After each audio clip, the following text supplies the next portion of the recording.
Hello, this is the 7th episode of the designfootball.com podcast. My name is Jay. I am the resident blogger on designfootball.com, as always. Today I'm joined by Denis Hurley. We said on the last podcast that it would be someone new on this podcast, but it's not. It's Denis Hurley who's been on before, but that's great also. Hello, Denis. Good morning, Jay. I'm sorry that I'm not someone new, but I'll try my best to be fresh and inventive. Yeah. It was disappointing, but we'll have to make do. Don't go, please don't go. Are you talking to me or the listeners? How are you, Denis? I'm well. I'm happy with life. Yeah. Yeah. Arsenal having beaten Leicester 5-0 last week was a big contributing factor to that. We're doing that again. That's great. I might actually work very, very hard to release this podcast before that game happens, Okay. just to spite you. I'll just look like a C or so, won't I? Yeah, that's. I don't know. You did beat them. We're not going to talk about that. Yeah. We'll talk about Arsenal another day. Okay. Yeah. Okay, so something we said we would do on this podcast was talk about rugby and rugby's influence on football. And Denis runs the website internationalrugbyshirts.com, which is the closest thing to a full gallery of rugby kits, illustrated rugby kits, that there is on the internet, or certainly that I've found so far. Denis, the evolution of rugby kits, rugby shirts, and so on. How has that happened? Because it turned professional when, in the mid-90s? Yeah, it was just after the 1995 World Cup in South Africa that professionalism had been rumoured for years and years, and there was talk of a Kerry Packer style breakaway of these super teams, but eventually all of the national federations were they got on board. Well, they were given no other option other than to get on board. So yeah, I suppose it's just gone its 20-year anniversary. Yeah, okay. So it's fitting that we're talking about it right now because the Six Nations is on. That is, I don't know how popular that is in places that don't have a team competing in the Six Nations, but I would reckon obviously it doesn't register at all. Okay, so yeah, all right. Well, just to let people know, then the Six Nations is a rugby tournament between the best Northern Hemisphere rugby teams, And international rugby teams. Would that be correct? Yeah, I just made a joke. They're the best rugby teams and Scotland. And Scotland. I shouldn't laugh. Scotland came closer to the World Cup semi-finals than Ireland did. So sorry to all the Scots out there. Okay. I think that joke seems to transcend sports.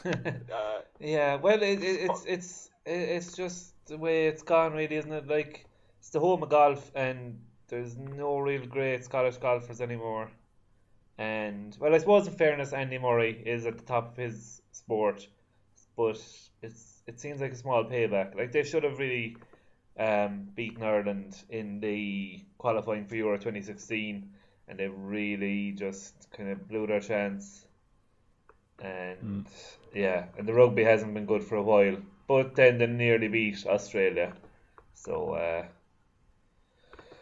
maybe there is hope. Like, I suppose they needed to beat England last week, but it didn't really happen for them.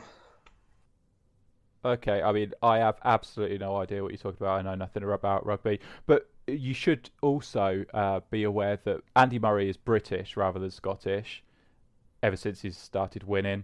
I think that joke is so hackneyed, really, isn't it? And I don't think there's any real basis. What, for him being British? I don't think there's any truth in the fact that he's Scottish when he loses and British when he wins. He like when he loses, he's still Britain's Andy Murray. Like it's not like they don't still support him. Yeah, but he loses in the final now. So that makes him more British. I, if you can find examples, I think there was a study done on it last year, and it basically concluded that it was a load of hogwash. Okay.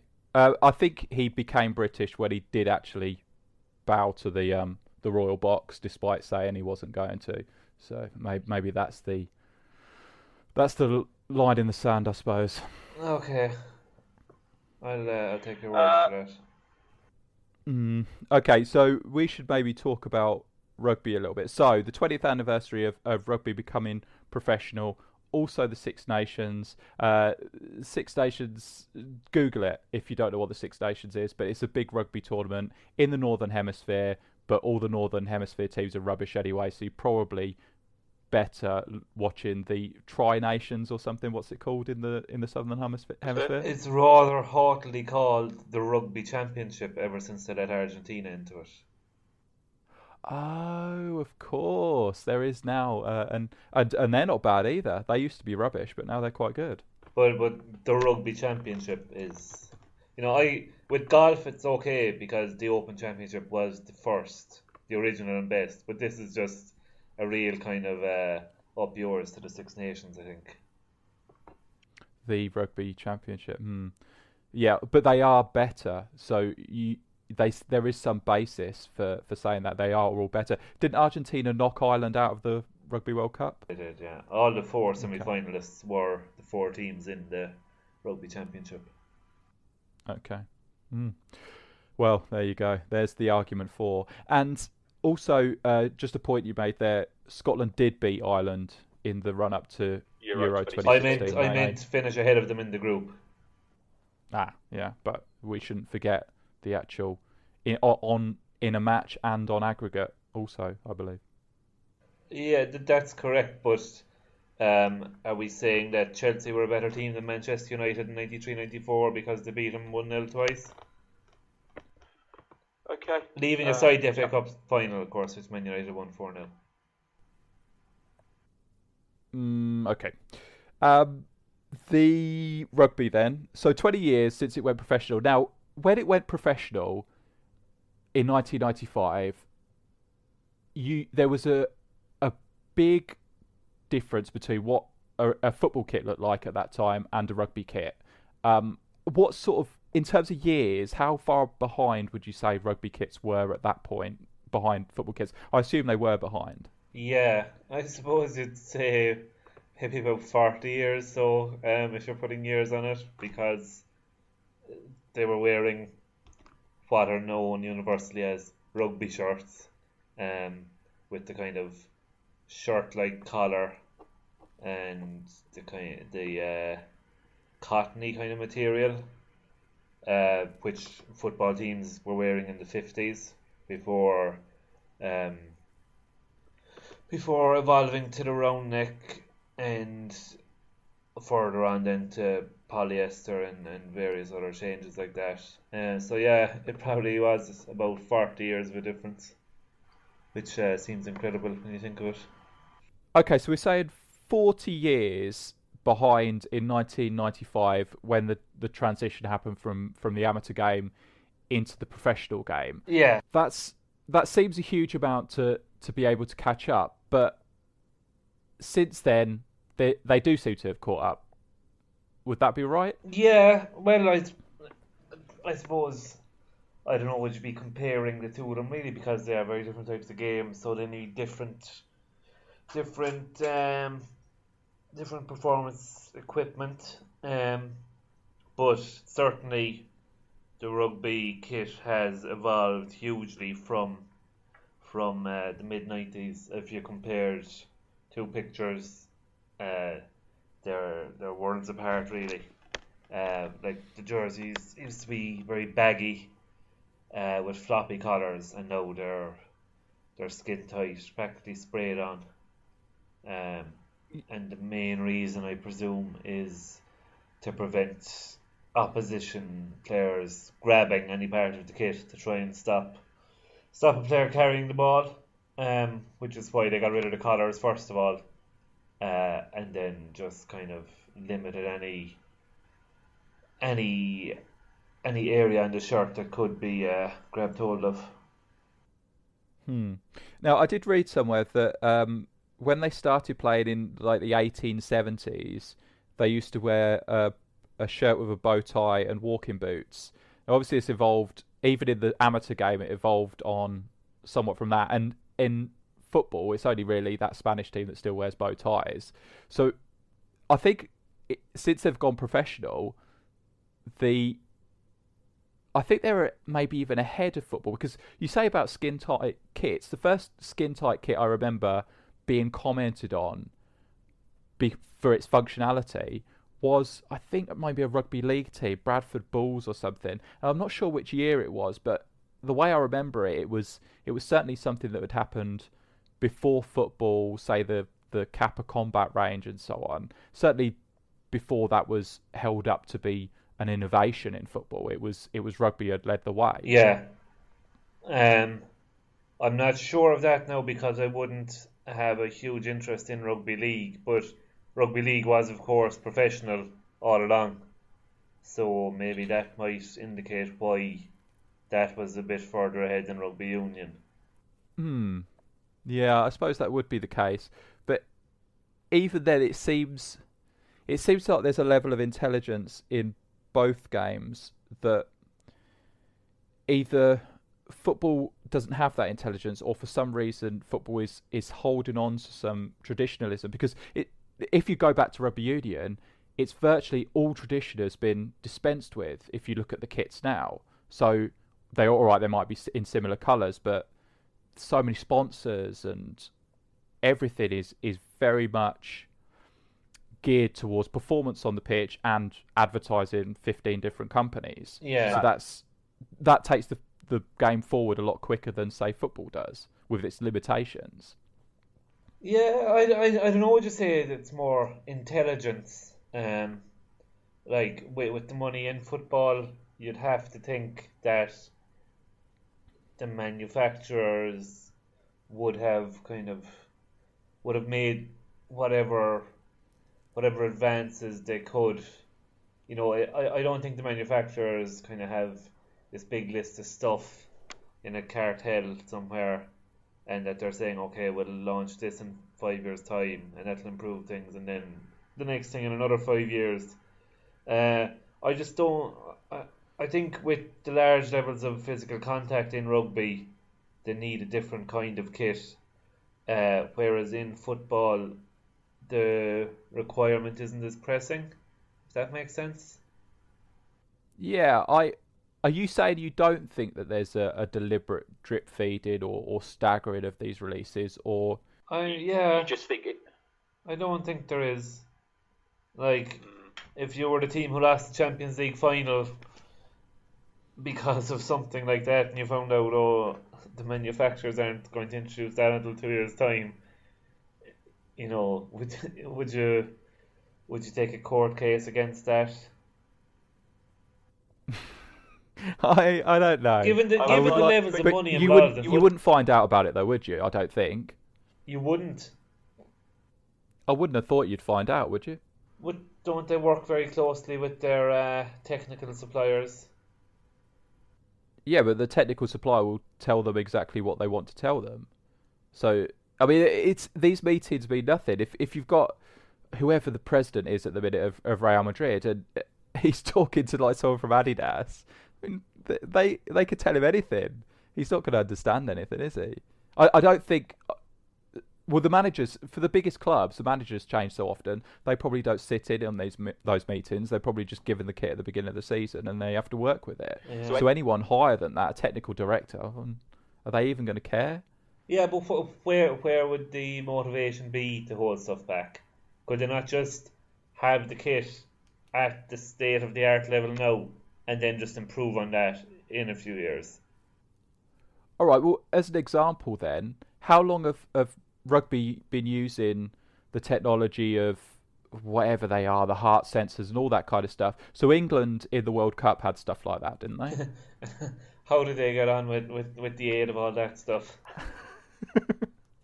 Well, well, it might be relevant, but they've still. I don't think that's the reason why they did poorly. Unless there is an argument in football, isn't there, that now the Opta statistics are so they're being used to such an extent that players will prefer to play a short pass to make sure their pass completion rate goes up than they will play a long pass, which will affect their stats but could lead to a goal. So there is an argument that it's counterproductive there.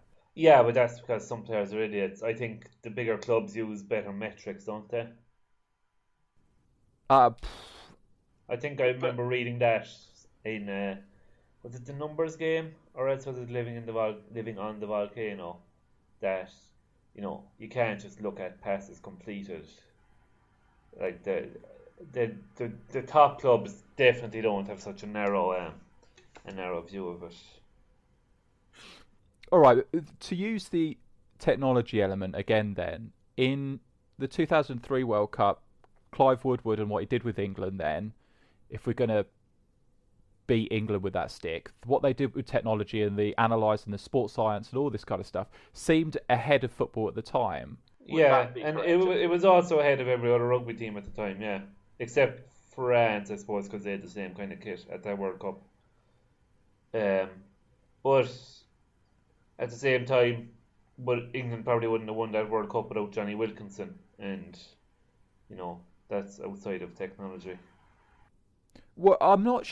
I don't know if that is outside of technology, because another thing they do in rugby is that the backs wear different boots to the forwards, don't they? Or I think they wear different boots, and the stud lengths are different. Is probably the main difference, isn't it?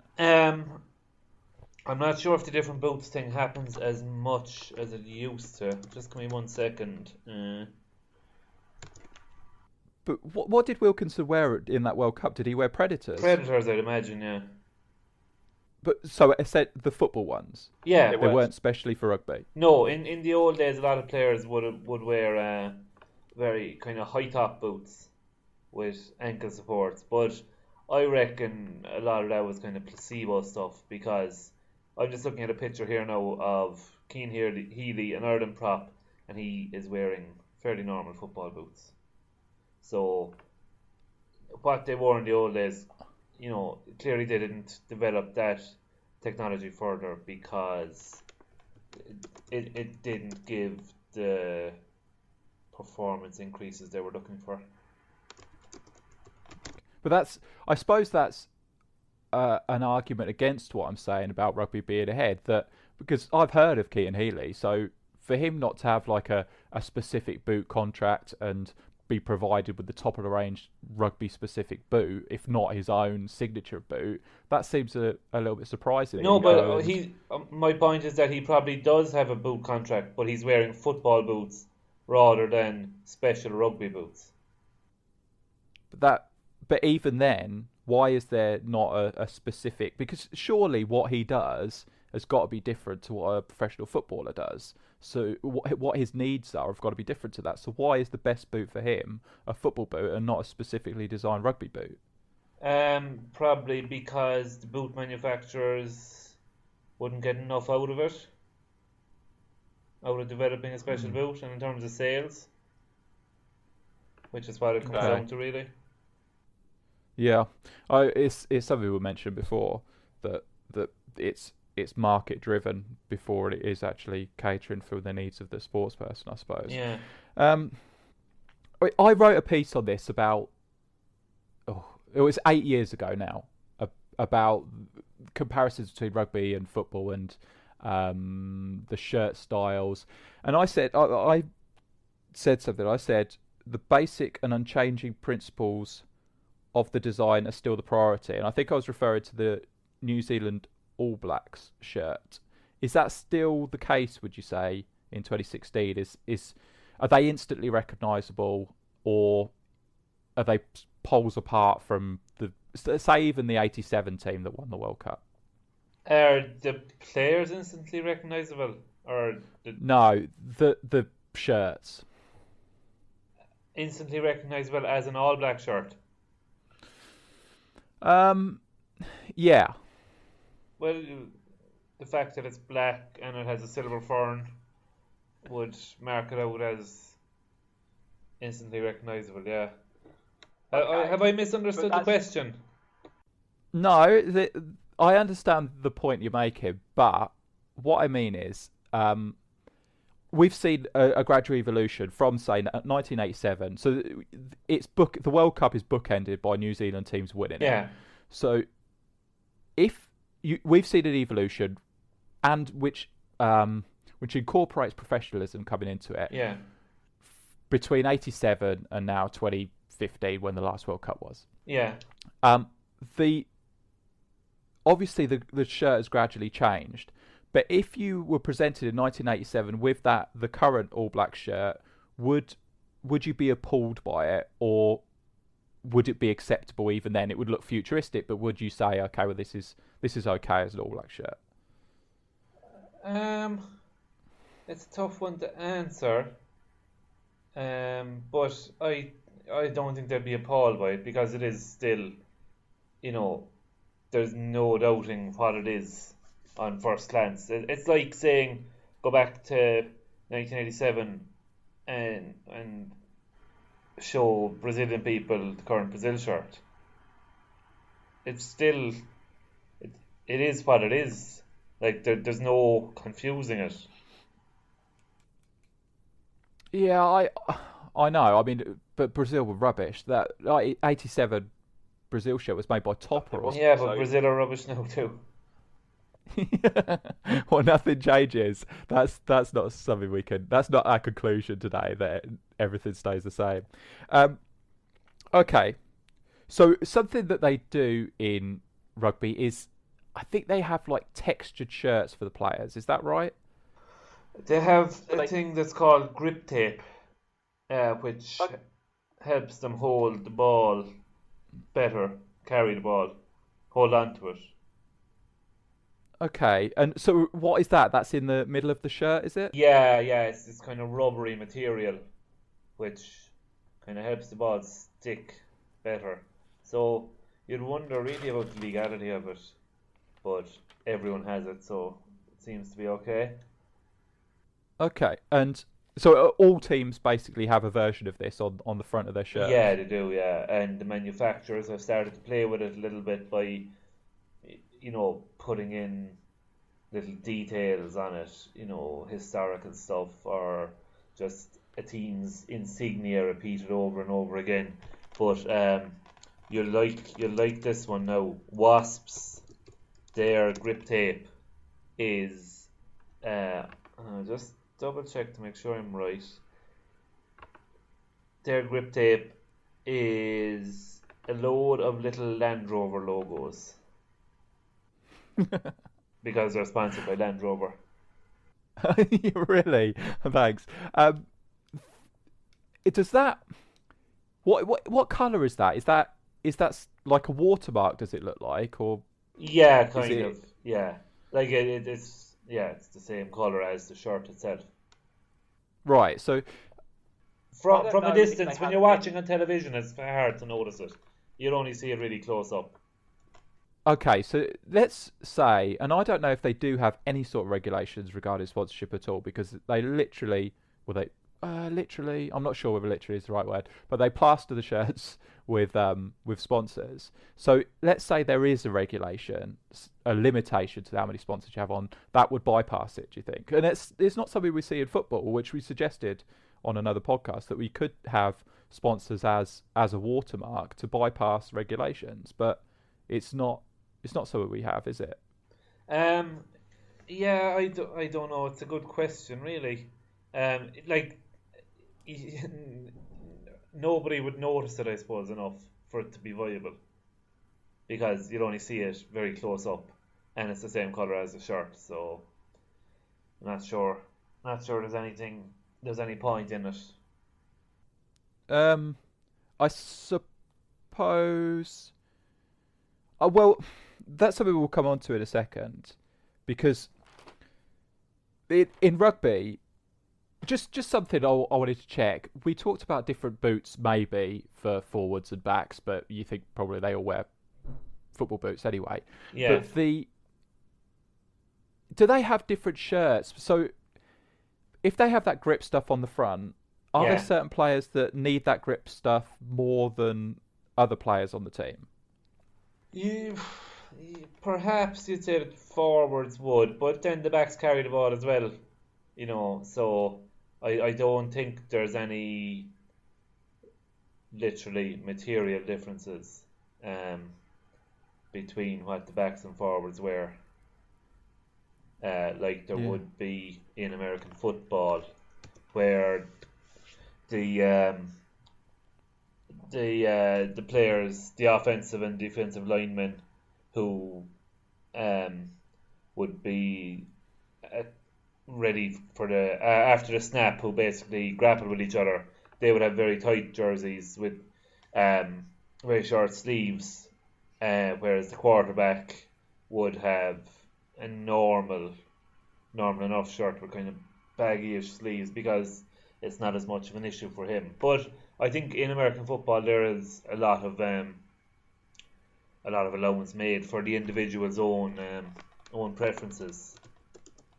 And in rugby, I don't think that happens. I'm not sure if it happens at all, really. And I suppose maybe part of that reason is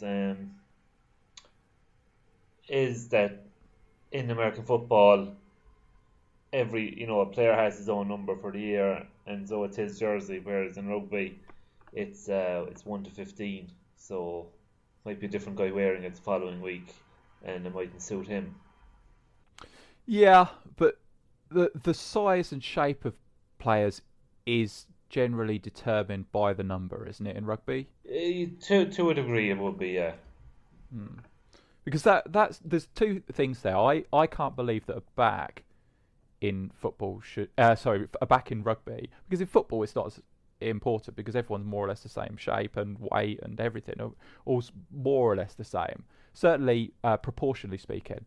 Yeah. But in rugby, it's very, very different between the backs and the forwards. So to have them all trying to get into the same, I know there'll be different sizes. Yeah. But proportionally speaking, some people are going to have bigger shoulders than others and that kind of thing, I would have thought. So you'd think that the shirts would be made for a certain position. Yeah. Or it should be something that they should be thinking about. Yeah, you'd imagine so, and it might happen in the near future, but it doesn't seem to be a consideration at the moment anyway. There is actually one kind of exception, but it's more from a commercial viewpoint than a performance one, in that Bath had a sponsorship deal with Dyson for the past 2 seasons, and Dyson have different slogans on different players' shirts. So I'm just looking at a launch picture here, and there's 5 players lined up, and one of them is Gavin Henson, as it happens, and he has 110,000 RPM written under Dyson. Player next to him has On a Ball. Player next to him has Animal. The player next to him has Digital Slim, and the last player has Hot and Cool. And all of these different shirts would be worn in the same game, but they'd all have Dyson written as well. Okay, so this is not really something we've seen in football, but it is something that myself or John suggested in a podcast number 5, I think. We talked about the possibility of different players having different sponsors on their shirts. So, for example, if they disagree with the ethics of a particular company, they could have a different company on their shirt, perhaps. But then they should they should have lower wages then too, really, shouldn't they? If they're that ethical, they wouldn't take the money from the company that the company give to the club. Well, but maybe that is something that could be written into the contract, because instead of having that, well, I think it's grandstanding anyway. Well, it's grandstanding from me so far. Not a player hasn't actually demanded it. There was wasn't there talk that someone from Newcastle was not going to have Wanga on his shirt. Was it Papiste Embassy say? I think it was. Yep, it was him. I think. Yeah, that was. But it never happened, did it? Yeah, but he got a bit of publicity out of it by not doing it. Mm. So Well, yeah, but you said we've never seen it in football, but we have seen it in the 1987 FA Cup final when a few of the Tottenham players who were opposed to alcohol didn't have the Holston logo on their shirts. that is true because there was about half of a football team was Yeah. opposed to alcohol in Yeah, because 1987. in I'm those sure. days, Yeah. no footballers. Well, half the footballers didn't drink. Obviously. Yeah, that's definitely the case of the 80s. Yeah. Yeah, I think that was a printing error or something to that effect. Yeah, I But, think it's just indicative of the kind of badly run club Tottenham is. this you shouldn't be. I'm not sure I'm going to allow someone to be so partisan on here unless it concerns a certain Glasgow club. The other thing is that rugby still has short shorts. Yeah. Now, has rugby ever had big shorts? I'd imagine back in the old days it did. When the players wore what were known as knickers. When the kit was very similar to football, with rugby having evolved from football. But I think that probably is the kind of an early example of the less grabbing area you'd imagine, because if you're trying to tackle someone in his lower body, you've better chance when the shorts are longer. So I'd say that's how that developed. If I played rugby, I think I'd prefer to have a little bit more short than have the player grab me where he could grab me down there. Okay, I think he could probably grab you there regardless of the length of your shorts. Well, yeah, okay. It's probably why so many people play rugby. Yeah. So I think that is actually maybe an example of where the professionalism didn't come in until 95, but the baggy shorts supposedly came in 1991. So it sort of missed the boat, missed that transition maybe. In terms of the baggy shorts coming in football in 91. Yeah. Yeah, but I suppose they had deviated away from each other by that stage. I don't think there wasn't anything of a replica market in rugby in the early 90s, in the amateur days. So they probably weren't as clued in commercially to worry about trends like that. Yeah. You could say that they didn't go for the really short shorts like football did in the 80s either. That's true. But there's no reason performance-wise for players in football to wear baggy shorts, is there? It's just a style thing. I think it's just a style thing, yeah. Unless to put numbers and bigger sponsors on there as well, I suppose. Speaking of shorts again, in rugby, I don't know if they still do it, but Racing Metro used to have the names on the shorts. Okay. It seems more that like is something we could do. It is something we could do in football as well. Well, I presume you wish that Celtic did it. No, I don't actually. I would always be happy for a name to be on the back of the Celtic shirt. Oh, but I would prefer that put the numbers in the on the face shorts. of the,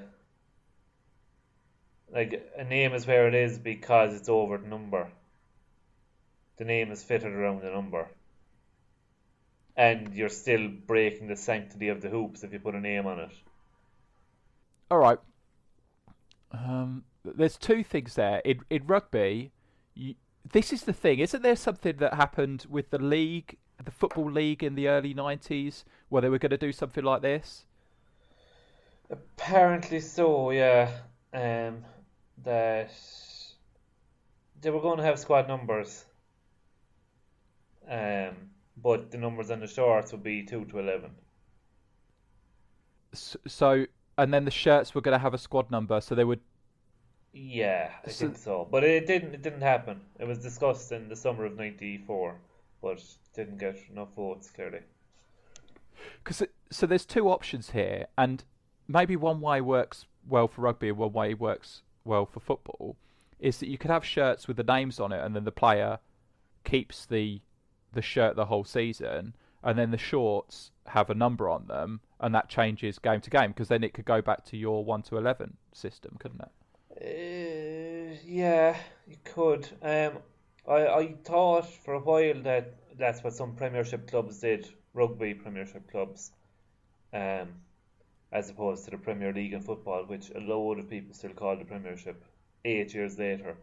Um, but I like a lot of the Premiership clubs have player names, and then the number is blue on a white background, so it looks just like a big sticker. And I thought that the player had a shirt for the season, and the number was just taken on and off depending on where he's playing.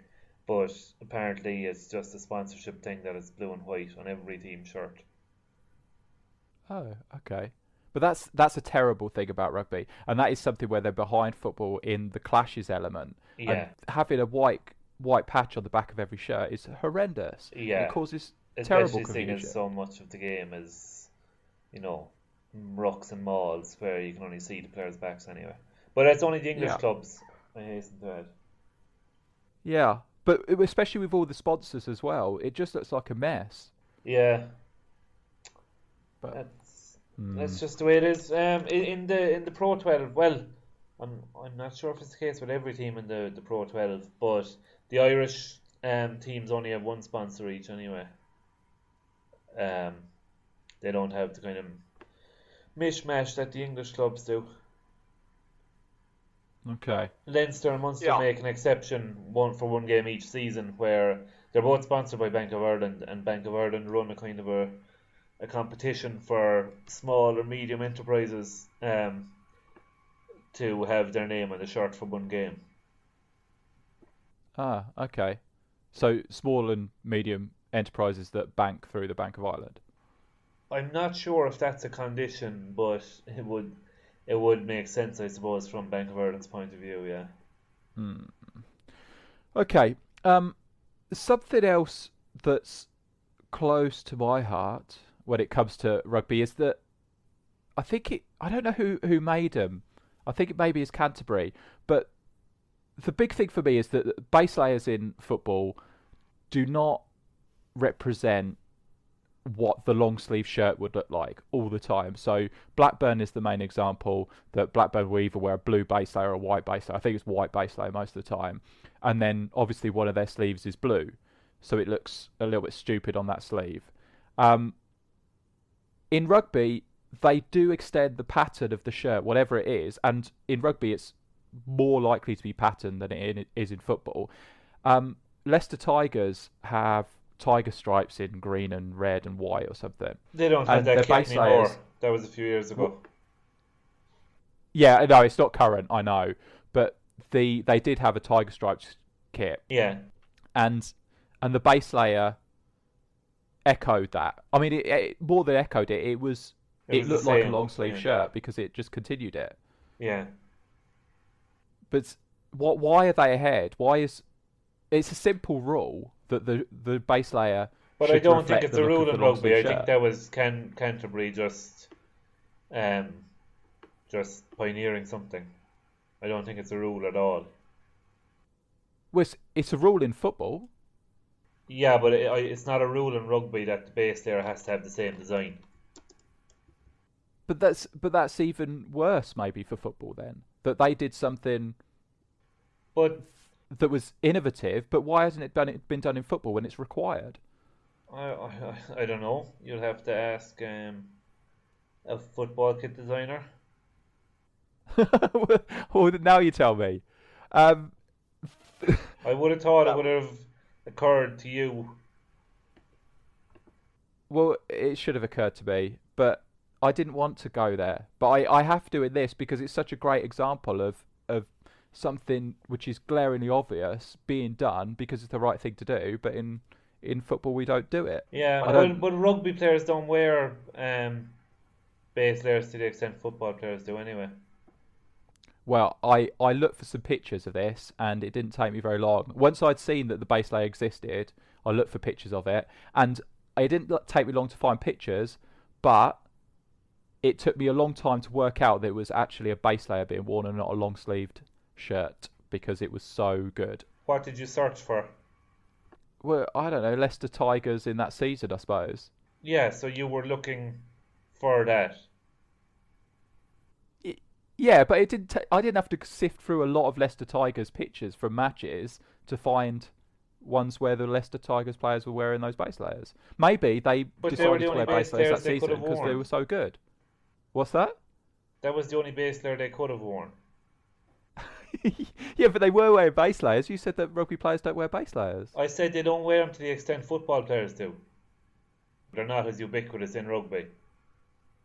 That is true. I did comment on it during the World Cup last year that those Ponces didn't wear them. Well, I suppose you would regard someone who does wear a base layer as a Ponce first and foremost.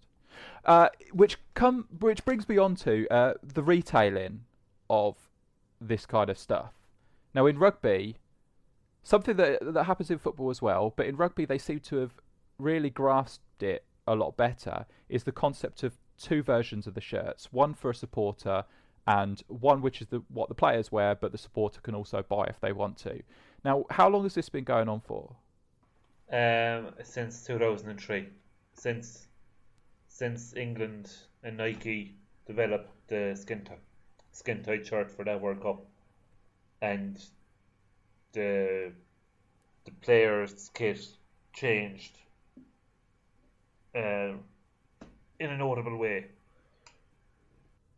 Okay, so it was separate from, because as we've said before, up until say 1995 in rugby union certainly, the player's shirt would essentially be a leisure top. It would be a comfortable top that sort of people would wear with body warmers and gilets or whatever they're called now.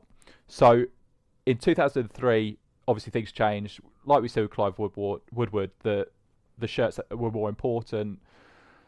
The style of shirt they were wearing was much more important, but that wouldn't necessarily be something that was marketable in the same way because people wouldn't want to wear like a tight-fitting top like that. So they now market both. Does everyone do it? I'm not sure Adidas do it, do they? Canterbury do and Nike do, I think. Sorry, actually I changed my original answer. The first big change was in '99 when New Zealand signed with Adidas, but the New Zealand shirt on field has never carried the three stripes, but the supporters versions did. But that was just a stylistic change rather than a... Well, I suppose that first New Zealand shirt was actually a big change in terms of performance. So 99 for New Zealand, but in the Northern Hemisphere, England changed in '03. Then everyone else started to copy them, and then like you began to notice how there was two different versions marketed. Okay, just going back to that 99 then, I didn't know about this. So it was always something that I had thought that Adidas, when they took on the New Zealand contract, that was a stipulation that they could never put the stripes on the sleeves. Yeah. Are they on the match shirt now? No, they've never had... The three stripes have never been on a New Zealand shirt. Okay. In a game. But the supporters ones. So as a supporter, you can't buy, or could you buy then the player's shirt to not have the three stripes? I'm not sure if you could back then, but I think the replica now is a replica of the match shirt. But definitely in '99 there was this black rugby shirt with three white stripes down the sleeve. There was a fairly poor kind of replica version, really. Yeah, that's a terrible thing. Yeah. That's awful to not have the option that year of wearing, when it had been agreed that you would never sully the shirt with the three stripes, to have them in white. Certainly, if they were in black, it wouldn't have been so bad. Yeah, but well, like if they were contrasting. The on-field shirt had a grandad collar, and the supporters one had a rugby shirt collar. That's even worse still, because then you're saying Yeah. this is the more traditional version, and we're still putting the 3 stripes on sleeves. Yeah. Terrible stuff. Okay. So now we have the 2 versions. Now, the difference I've noticed between football and rugby is a player shirt. There's been a change in football, so the better shirts used to be the ones the players wore in, say, the early 90s. They had fully embroidered crests and that kind of thing, and it was just a better quality version. Now they've realised that it's much more important in football to make the players' shirts as light as possible, so they just have transfers of the crest a lot of the time, and say the manufacturer's logo, and the stripes are like painted on, or they're like a rubber strip rather than either tape or like individual material stripes.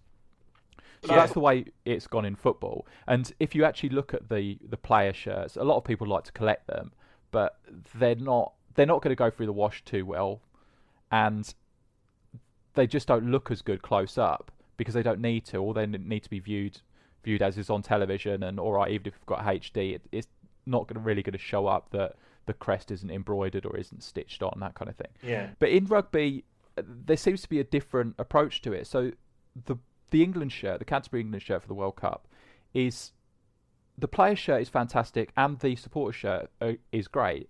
So the supporter shirt has a fully embroidered crest, which looks beautiful. The player shirt, it's like a raised, embossed but also textured plastic, and it's really, really good quality. Yeah. Despite the fact that it's being worn by the players and they don't really need it that way. That's encouraging. I would have thought that there's still that effort goes into it. Yeah. It's hard to know really, like, why make the effort to kind of go all minimalist in terms of what is put on the shirt, and then to go back to this when it was really just kind of basically a version, or it was basically just an example of showing off their technology capabilities, I think, by just saying, oh look, we've this special injected plastic. So I suppose it calls into question the extent of how much you need to employ the technology on the on-field shirts. Am I kind of rambling there? Does that make sense? Yeah, I agree. Yeah, that makes sense, and I agree with that maybe, again, like this is something Jason said. So again, it's almost as if you're gearing it to the market again, or the marketing, by creating a product that is able to be sold, and compromising the ideals on the pitch. But in this case, I kind of like it, because that shirt is much more expensive, I think. It is, yeah. If you buy the player shirts, it's well over £100, I think. Yeah. And so you are actually getting something that's quality. Now, Adidas will sell the Man United player shirt for a similar sort of price, I suppose, maybe a little bit under. But it's rubbish. It's like really, really basic. It's not going to last you very long. So you, as a consumer, you're getting a better product from the rugby. Yeah. But are rugby fans, are the buying public more discerning? Yeah, I think. This is something that I'm thinking about. Basically saying that they could put their logo and the Man United crest on a third and it would sell. Yeah, I think they probably are, Yeah. which is very, very sad, and it's a horrible way to treat the consumer or the fan, depending on what your politics are. But this is something I thought about. Maybe it's because obviously the amount of money that goes through rugby, despite rugby fans having more money, because there's less of them and it's not as commercialised, I don't know, there's not as much money that's going to go through it. But I wonder who, in terms of conversion, in terms of actually hitting what the sales targets are, I wonder who's more intelligent. Paul Daniels, the English magician, said once that there is such a thing as genetic knowledge. So he's in favour of hereditary peers in the House of Lords in the UK, because they have genetic knowledge. And I wonder, with the whole middle to upper class background of rugby, maybe there's a certain intelligence there in business that means they do things a little bit better. I don't know. Well, Frank Skinner used to tell the story of his father, who was, working class man living in West Bromwich, wasn't it? And he voted Conservative all his life because he felt that, these were the upper class guys who were well educated, and who were born to govern, basically. Well, if that is the conclusion, if that's the conclusion of this podcast, but maybe it's that football fans, there is an assumption that you can pull the wool over the eyes of the football fan and maybe not the rugby fan. You actually need to provide them with quality. But one of the best marketing I've ever seen, and I don't know how it's possible, if you go within, say, 100 miles of Northampton in the middle of England, if you see a Range Rover, it will have a little Saint stickman on it. Okay. So like the Roger Moore, the Saint logo, but it's carrying a rugby ball with a little halo on the top. Yeah. And virtually every Range Rover car in that area, you'll see this. And I don't know how much money they make from these things, but it must be so much. Yeah. Just the amount of times I see these on the road is just crazy. More than I ever see shirts or anything like that. Yeah. So I'd like to see the figures for the car badge, the Saints, the Northampton Saints Rugby Football Club car badge. That would be that is my wish, to see the sales figures for that. Yeah, but are you saying that only rugby fans buy Range Rovers? I don't know what comes first. Okay. It's a chicken egg thing, I think. Right. It's a chicken egg chaser thing. Yeah. Very good. Okay. So that has been rugby. I think we've covered a lot of things there, Dennis. Have you enjoyed talking about rugby? I don't know if we're ever going to revisit that, but we've covered a lot of things. The influence on football, where it doesn't influence football, where it should influence football, maybe. Yes. Is there anything else you'd like to add? No, other than just everyone should visit my site because it's great. Yeah, but we'll get to that bit, Dennis. That bit always comes at the very end. I've got other things to talk about before we get there. In rugby, in international rugby, the home team still changes shirt when there's a colour clash. Oh, so the way it used to be in football, certainly in friendlies, that's still the case in rugby. Yeah, it used to be the case in all football in the early 20th century. Oh, really? Yeah. In the early... Oh, right, okay. So in domestic football as well? Yeah. Oh, right. And is that... It's so still the case. Still the case in amateur football here, I think, anyway. Lower level, anyway. I don't think it is in the UK. I'm not sure. Okay. So is that the same? That goes for club rugby as well. The home team will change. It changed in the European Cup in about 2002. After the first few years of it, and I think in the Pro 12 it's the away team changes now as well, but they've kept the tradition at international level. Oh, okay. Interesting stuff. Yeah. South Africa will change against Scotland, who are navy, but not against New Zealand, who are black. So the South African-New Zealand games aren't actually ideal to watch. Yeah, that's quite a dark shirt, isn't it? Yeah. South Africa. Okay, well that's surprising. Why? Because it's such a big game, I suppose. Is I'd it? imagine so. Yeah. You'd think in such a big game, you'd want people to be able to tell the teams better apart, but. Was that the case in the '95 final then? Yeah. South Africa's shirts weren't as dark then. Oh, okay, but now they are. Okay, fair enough.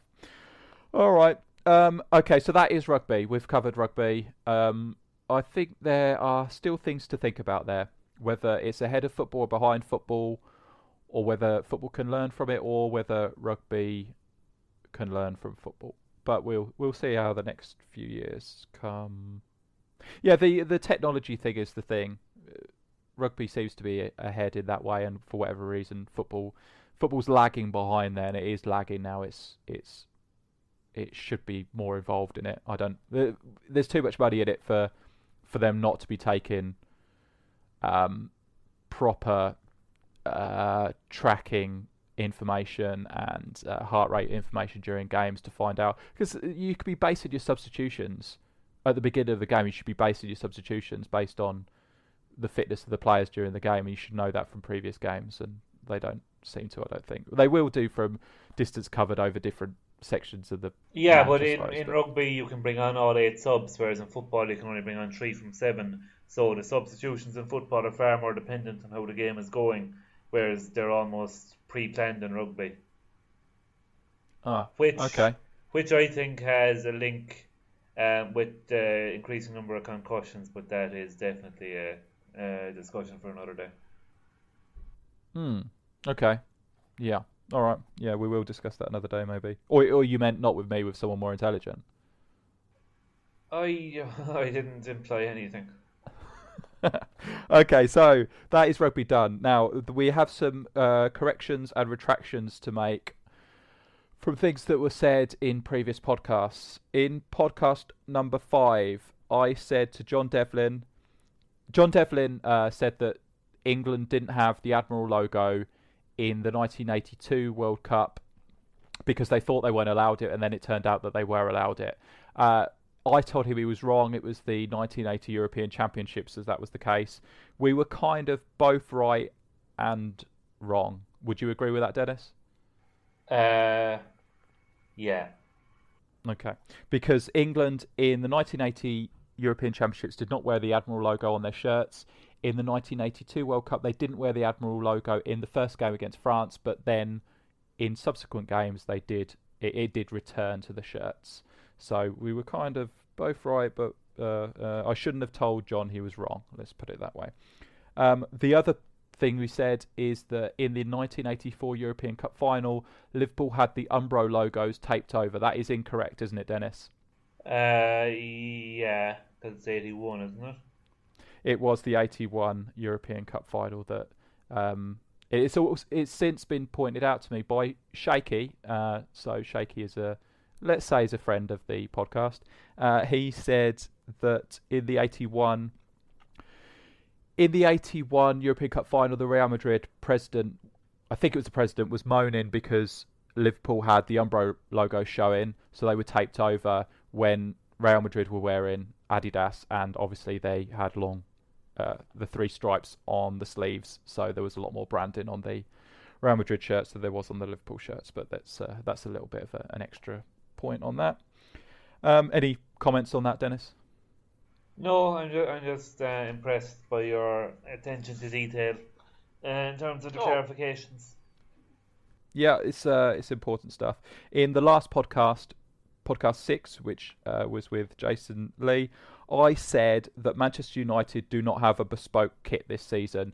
I misspoke when I said that. They do have a bespoke kit this season. Clearly, that's what I meant. I did not say that, though, so I just want to make that clear that I'm aware that Manchester United have a bespoke Adidas kit this season.